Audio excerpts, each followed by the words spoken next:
In this video we will focus on the bodily element of your work, which I believe is a foot.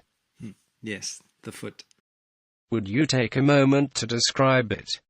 I don't know if you recall, but this representation of a sculpture stands proxy for my identity in the instance of this work.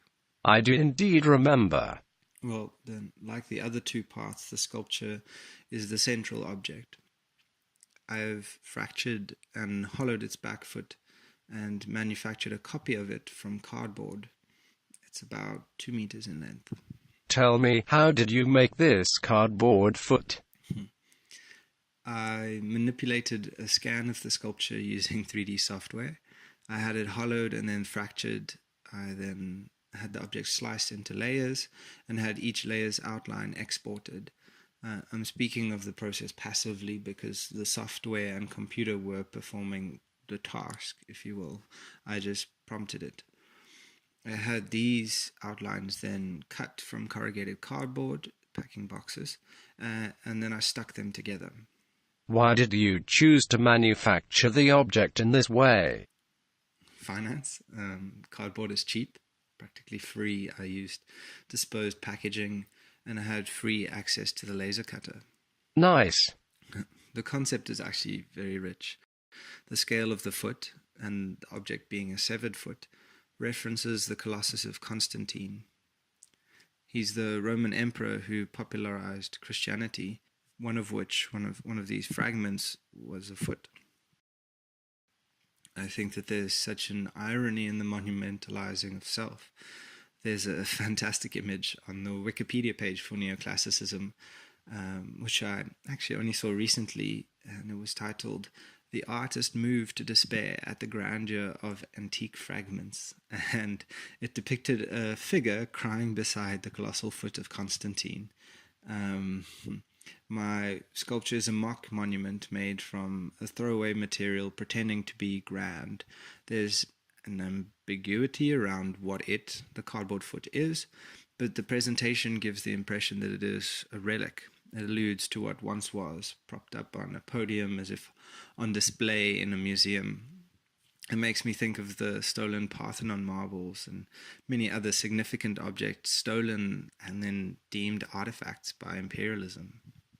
That feels somewhat vague. I did jump around a little there, but I feel it shouldn't speak to one thing specifically. None of the work does. Okay.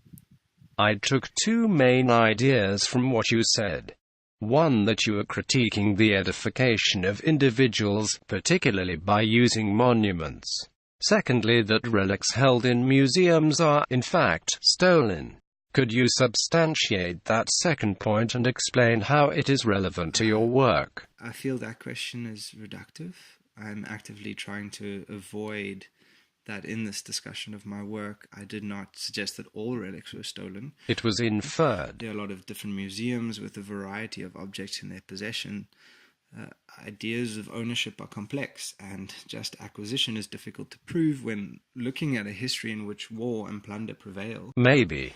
Similarly, regarding culture, it's difficult when looking, to identify ownership, to be specific.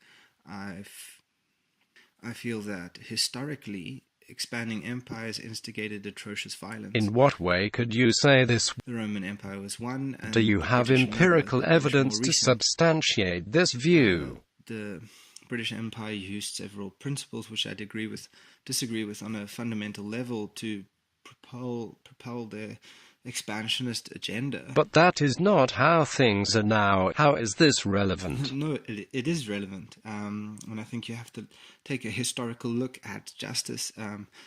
The effects of British imperialism are still felt today. I feel that you are not being objective in your statements.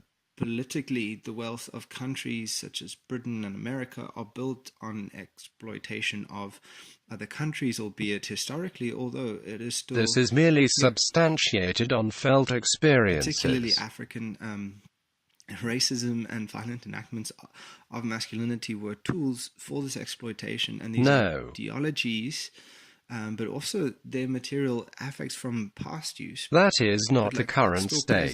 present, pervade and continue to shape our current society. Why do you feel the need to make these How statements? how is that not relevant? Why have you characterized this object as the body? It's the most real. It's tactile and has volume. Theologically, the body is often associated with vanity and decay. The object references monuments, which are objects of vanity that attempt to publicly archive the power of an individual.